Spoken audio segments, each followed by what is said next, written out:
Good afternoon, everyone. Today is the memorial of Saint Benedict Abbot. Today, this feast is beautiful in one sense when you learn the history of Western Monasticism. Benedict started really monasteries. Saint Anthony of the Desert really started the hermitage, or being a hermit, where Benedict started really Western monasticism as we understand monasteries of today. So both Anthony of the Desert, which is the father of hermits, and Saint Benedict, father of monasteries. So today, on July the 11th, is the memorial of Saint Benedict, which we look to him and his wonderful saying, ora et labora, which is prayer and work. Blending of both of them for the honor and glory of God. Always both and not either or, right? So it has to be a balance of prayer and work. And Benedict gave a specific rule of life for the monks. He wanted to make sure that they followed this rule of life. They pray 7 times a day. And the bell of the monastery would be the voice of God, calling them to prayer. And they would come into chapel and they would chant in Latin the Psalms for those proper hours, 7 times a day, the mystical 7. I'm required 5 times a day to pray for the 5 wounds of Christ, 5 times a day. So diocesan priests and most religious priests, not monks, and there's a difference, and we could talk about that. We pray office of readings, morning prayer, daytime prayer, evening prayer, and night prayer. So they're the 5 times that we're required or promised to make. Now deacons are required 2, morning and evening. Morning and evening. Priest, bishops, religious, 5 times. Office of readings, morning prayer, daytime prayer, evening prayer, and night prayer. Now before Mass, I already prayed office of readings and morning prayer before I came down to church to celebrate Mass. So it's important that our life is guided by prayer. And I didn't even say anything about devotional prayer.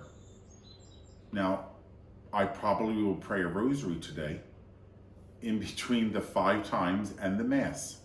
So there are my 7, 5 times of prayer, Mass, and rosary. Mystical 7, but 5 for the wounds of Christ.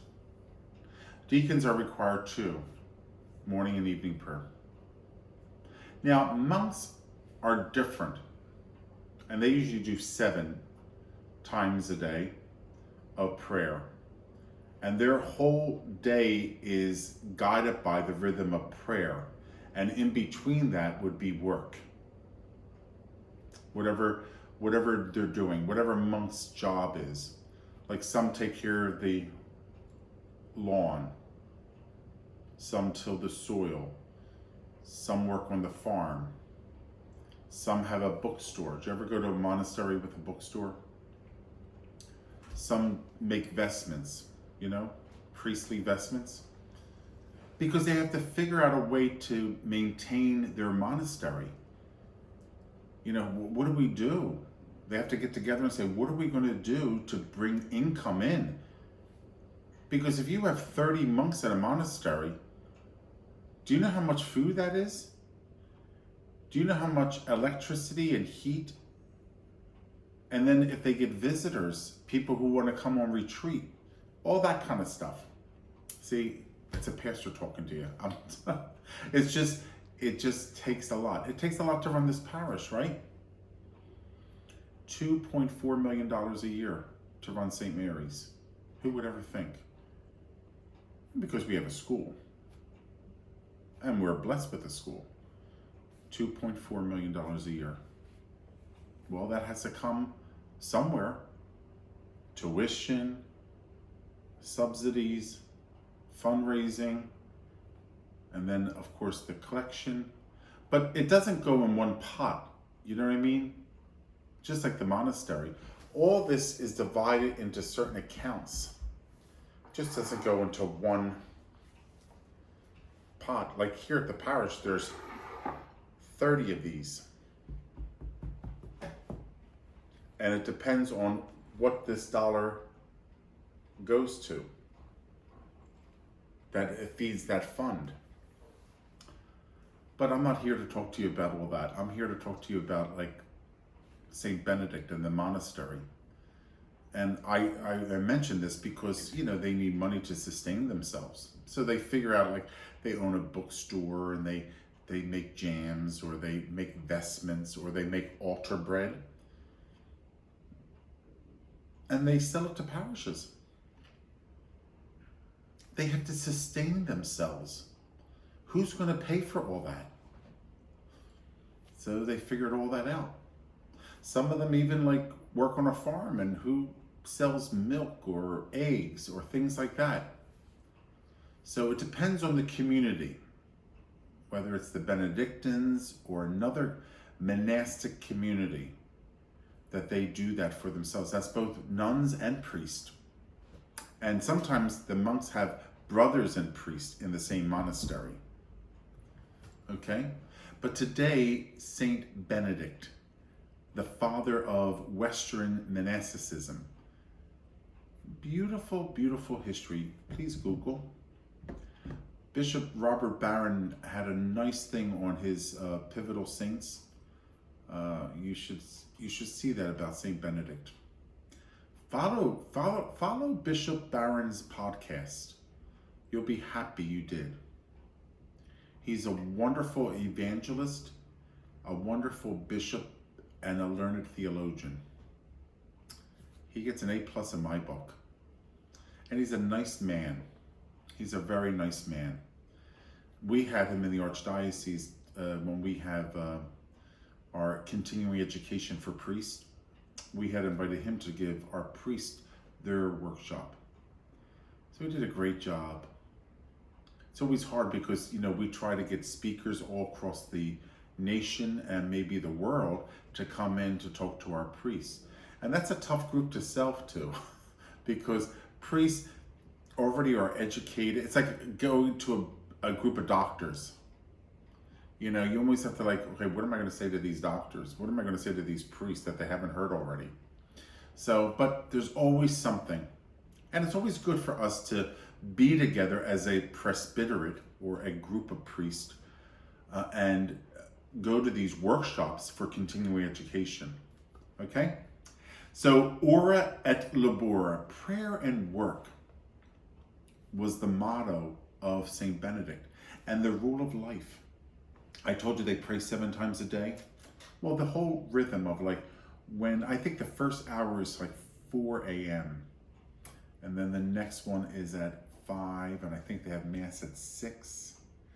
And then you could just see how the rhythm of the day goes up. And I think Grand Silence is 9:30 or 9 o'clock because they have to get back, they have to get to bed because they have to get up at 4.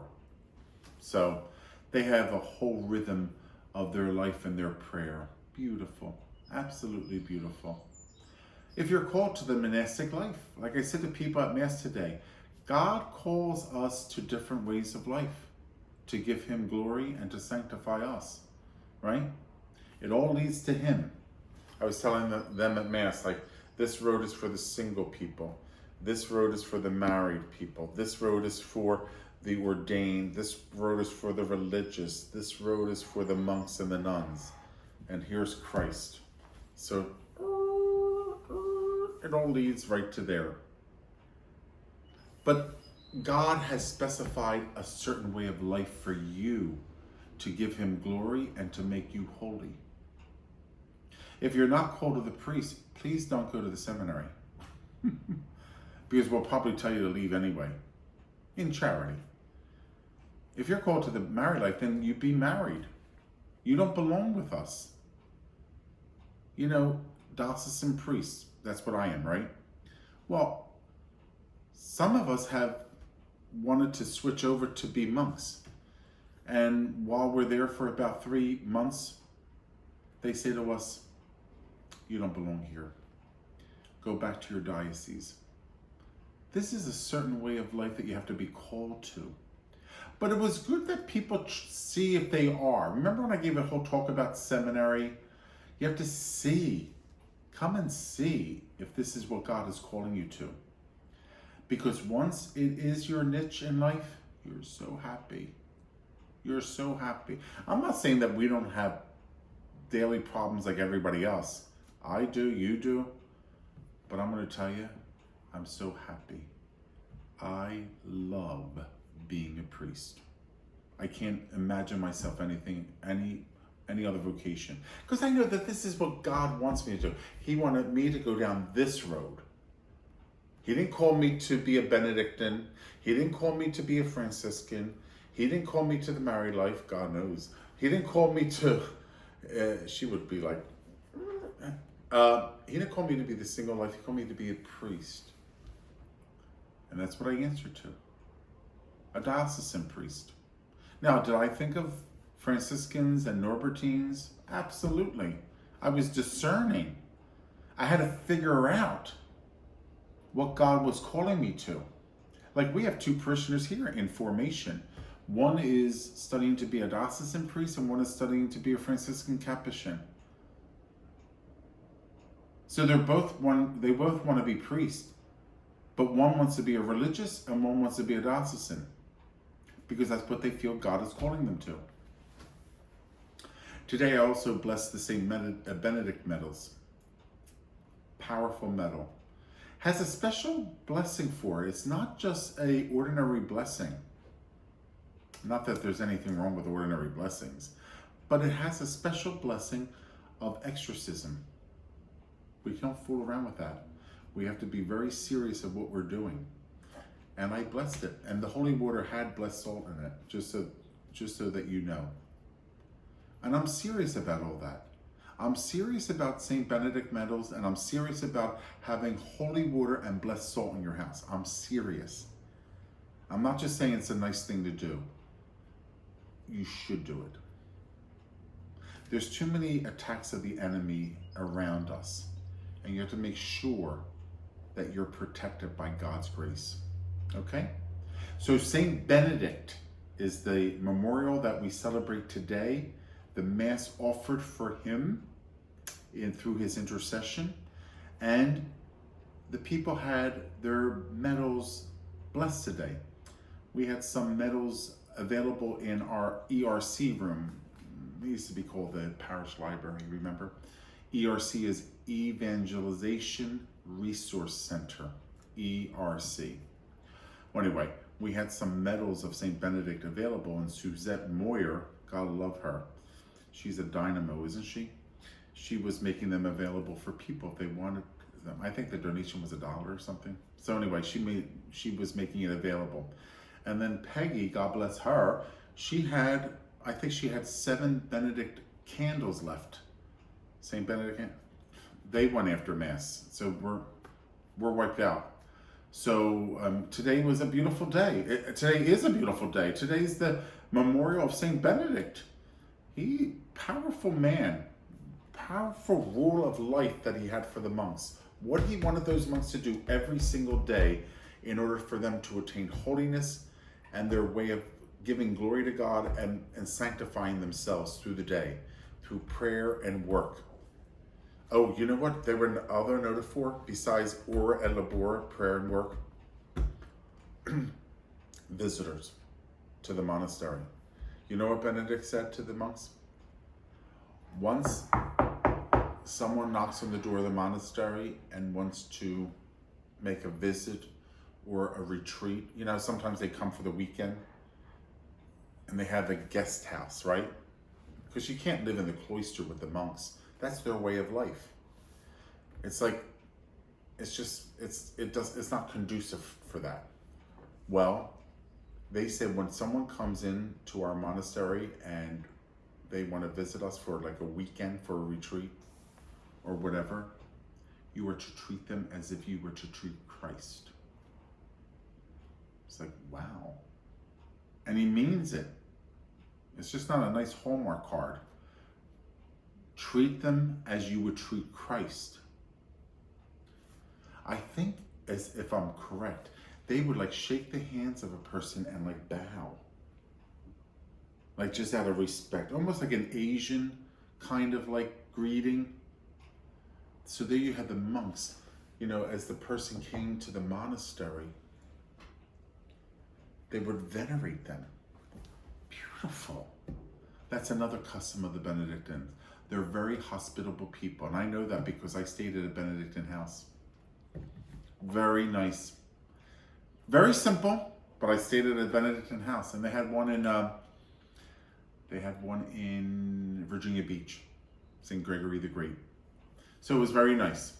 So that's today. So just remember St. Benedict, and especially as you pray today, remember asking through his intercession. And if you can have an opportunity to get a medal of Benedict, please do so. Keep it on your person. Have it blessed, okay? Second thing I want to talk to you about, an email came in about what happens with death. When we were talking in part 1 and part 2 about a holy death. So someone wanted me to address what happens if the person did die. Remember I told you, I said, please make sure you call the priest about 3 days in advance and say, Father, would you be able to come, give Father a little wiggle room, like come over to tomorrow or the next day. Mom is not doing well, but we just need you to come over because I don't know if you're available today. But if you're available today, Father, please come over. If you're not available today, tomorrow or the next day will be fine. It's important that Mom receives the sacraments of the church and the rites of the church, the last rites. We would want that, and so would she. And she's with it. She could respond, which is always nice, don't you think, when someone could respond, especially if they want to go to confession, renew their baptismal promises, receive the sacrament of anointing, receive their last Holy Communion, which is called Viaticum, and then the apostolic pardon. That's beautiful. So what happens when, through no fault of anyone, the person just died? You thought that they had at least 6 months. You thought they would have at least another month and a half, and they died. Well, don't worry about that. I mean, the intention was there. The intention was there. I don't want to get anyone upset that, because they thought they were going to live for a little longer. That's why I always tell you, just don't worry. I mean, it doesn't, remember, the last rites doesn't mean it has to be like that minute. Just make sure that the priest is there. Okay? So what happens usually is that the priest goes to the home and offers the prayers for the dead. Now, he could do that there, or he could do it at the rectory. I've done several at the rectory. Mom, I just want to tell you that Mom died, and I know that she can't receive the sacraments, but would you remember her? I said, absolutely. Right now, after I get off the phone with you, I will pray the prayers of the dead, and then tomorrow morning at Mass, she'll be in my mind at that Mass. She'll be my secondary intention. You've heard of that, right? You know the intentions at Mass. That's the primary intention.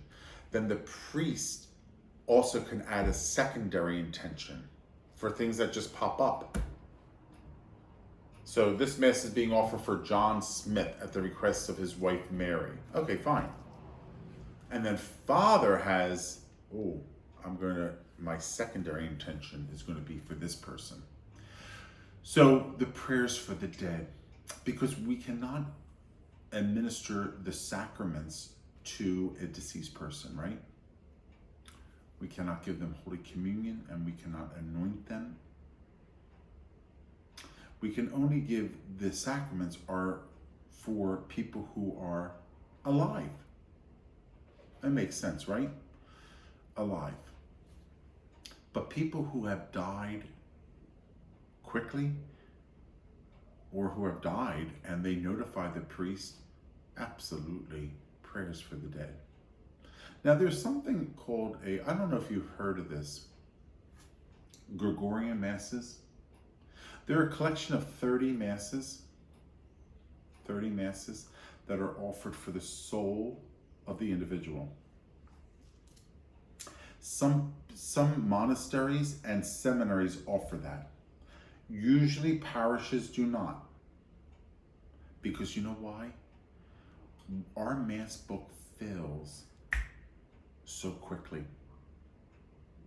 So usually monasteries, seminaries, and convents offer Gregorian Masses. Some of them call it purgatorial Masses. Now that might be a collection of Masses. We have a memorial fund Mass, which is that it's a collection of Masses on the fourth Sunday of, or the last Sunday of the month, one of those. And then the priest offers Mass for all those enrolled for that month. And for all those who are enrolled perpetually. We remember them at Mass. So it's a memorial Mass. Some are Gregorian Masses that are specifically 30 Masses, but they're not an individual. Like this Mass is being offered for the happy repose of the soul. It's usually collectively. As you know, there's a lot of requests that come in for Masses. Please pray for my father, or I want there's no Masses right now available, no announced Masses, I should say. So you have to be very careful my wording. There's no announced Masses available now. The Mass book is filled. However, there's always memorial Masses, those Masses that are at the last Sunday of the month. It's a collective Mass. So there might be 30, 40 names enrolled. Plus, it's on top of all of the years since the parish has been founded. You know, in September, it's 94 years. 94 years. So you know who's remembered at that Masses ever since all the 94 years. We do remember all those who have donated the land, purchased anything. Like, you're remembered. All the donors, they're all remembered at Mass. So you donated I'm just thinking on the top of my head, Martha and Harry donated the priest chair. See, in our sanctuary right there? Well, they donated that in memory of loved ones. Well, they're remembered. I'm looking at the murals. Those people are remembered. So when you're talking about memorial Masses, you're talking about a great wealth of people that are remembered at that Mass for the repose of their soul. But it's not an individual announced Mass like we would have at the normal Masses. Like I said, the reason why monasteries and seminaries and convents have these Gregorian Masses is because they can have them, and sometimes they could have them individually. If they're, like, for instance, at a monastery, you might have 10 priests in the monastery, and there might be 10 side altars, and each priest has the intention. I know I'm giving you a lot of specifics about that, and for a regular Catholic, it might be a little complicated. But I like to navigate through all of this, especially if we receive emails and people want me to talk about it. I'm going to spend a little time on it because I respect the email that came in and I want to give it its due proper explanation.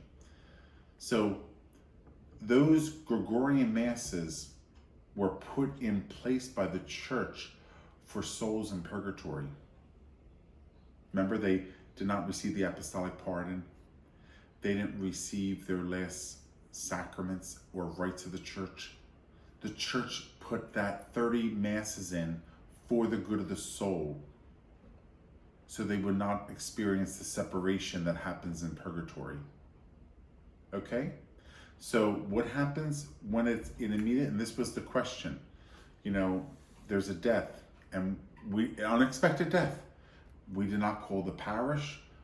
We were surprised ourselves. Well, you can call the priest, and if he is able, he'll come out and pray the prayers of the dead, or he'll pray the prayers of the dead at the parish. And secondly, with that can come if there's any masses available, please have a mass offered. But if there's not a mass, maybe there's group masses like Purgatorial Society, Memorial Society, or the Gregorian Masses.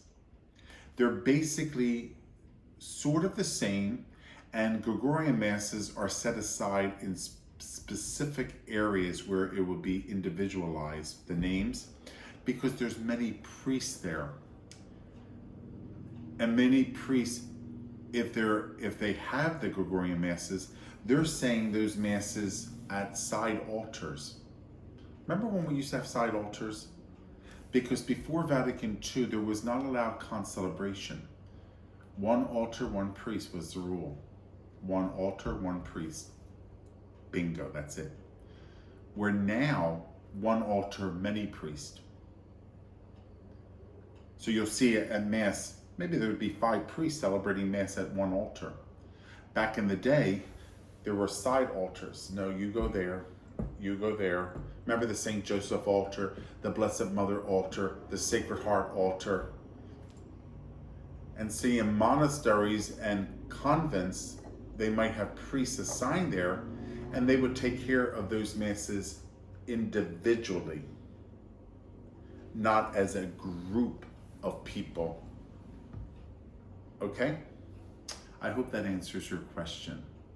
If not, you could be a little bit more specific, and I could answer any question, hopefully. And if I can't answer them, I'll find the answer. No problems, and I'll answer it the next time. But that's basically what would happen.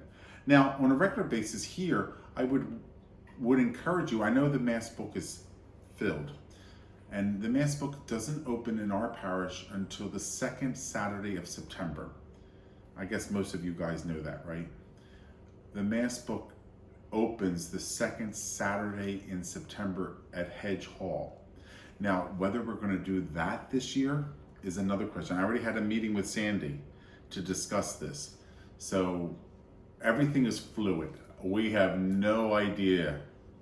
We walk into work just like you do, and we find our information through the government and the diocese. So we're still figuring that out. Okay, so usually it's the 2nd Saturday of September in Hedge Hall.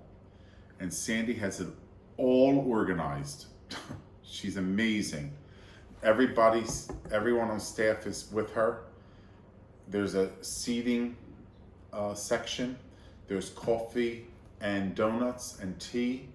And then there's numbers. And she calls you, and then you go to the Mass table. Then you could go to the memorials, if you want a memorial, see?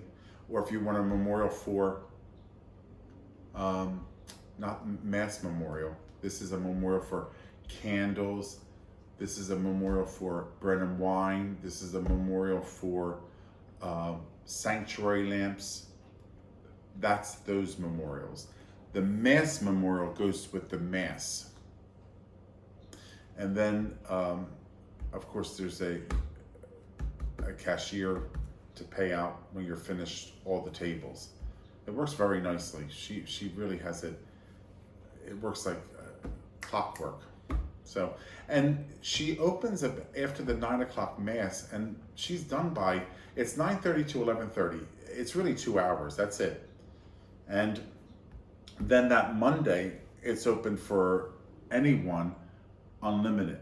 See, on that Saturday, only 5 masses. Well, you have to be fair. You can't just say, I'm gonna get 20 masses. Well, then it's not fair to other people, because by the time your number is called, there's no masses available. So we limit it to 5, and we limit it to 1 Sunday and 4 weekday. It's all on the paper. It's really a fair way of doing it in a parish setting, when there's only so many masses for the year. And then we do it when the book opens, we limit it to 5, but then that following Monday, which is 2 days later, is unlimited. So let's say you went to that and you got 5 masses, and then you went another 5, because you would have done 10 at that Saturday opening, but we don't permit 10, we only permit 5. So you do 5 there, and then Monday you pick up another 5 masses, okay? So, but there's also memorials for candles and flowers and bread and wine. You see that in the bulletin, right? So check out the bulletin, because Sandy still does the bulletin, you know. It's online, but it's still, we do the bulletin every week. So go on our website, click bulletin, it's on the home page. You'll see everything, okay? So what else do I want to tell you? Well, we just got a new principal. So Mr. Conwell, after 24 years, is going to another path. I don't know if he knows right now. Last time I spoke to him, he did not have that kind of job lined up yet, but I'm sure he's opening his options up. And anyway, his last day was June 30th, right? Because the fiscal year begins on July 1st. So Phil Repko is the new principal. He comes from the Diocese of Allentown, believe it or not, to St. Francis Academy in Bali. St. Francis Academy is a grade school of Blessed Sacrament in Bali. Do you know where Blessed Sacrament Parish is in Bali? And St. Columkille's, you know, in Boyertown? Those two parishes merged their school to become St. Francis Academy. And then this past June 30th, it ended and they closed. So Mr. Repko, the principal there, applied. He went onto our website and our diocesan website, because we posted the job downtown as well. And then the search committee was formulated by the Board of Limited Jurisdiction. Have you heard me say our parish school has a board, an official board of limited jurisdiction? Right, and I'm on it. I have a vote. I don't have the final vote, but I have a vote. So the chair, Dr. Robert DeFinis, have you ever heard of me say that his name? He's the chair of the Board of Limited Jurisdiction. His name is Dr. Robert DeFinis. And he formulated a search committee. I was not on the search committee. The Archdiocese of Philadelphia recommends that the pastor is not on the search committee. So Father Keane was, though, because they asked him. So they put together a search committee, and they did all the interviews, and then they gave me a chance to look at them too, and I interviewed. But Dr. Robert DeFinis, rather, he's the one who coordinates all that and does a great job. And then Phil Repko, Mr. Phil Repko, is the one. That's our coffee pot going off. That Phil Repko is the one who received the news of the job, and we offered to him and accepted our offer, and it begins on Monday, July the 13th. So isn't that nice? So, hey Phil, welcome. We're so happy to have you. So we had lunch with Phil, with the staff, and it was really nice, and he sat and chat with us, and we enjoyed his company, and he's eager to begin working on Monday. So everyone, Mr. Philip Repko will be the principal of St. Mary Catholic School beginning on Monday morning, July the 13th. So give him a very warm welcome. And even if you want to send him a little note or card or email, it's always nice when people feel love, don't they? Don't you feel love when someone does that to you? Especially, you know, a new person, right? Phil went to grade school here. Isn't that funny? He went to grade school at St. Mary's. Absolutely. Unbelievable. So it was kind of neat. And he knows Peggy Hinson and Eddie Hinson. So small world, right? Small world, how all that works out together. Also, I want to talk to you finally about the Perpetual Adoration Chapel. So we're still calling our scheduled adorers, right?